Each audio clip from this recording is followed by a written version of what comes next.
చంద్రుడిని మాట రాక చూస్తున్నా వరస కాని బంధుని చొరవ చేసి అంటున్నా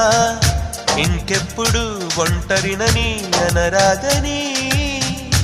నీకు సొంతం అంటే నేనేనని కొమ్మ కొమ్మ విన్నావమ్మ కోయిల వస్తుంది వస్తూ వస్తూ తనతో వెన్నెల వెలుగులు తెస్తుంది ఏవమ్మ మరుమల్లి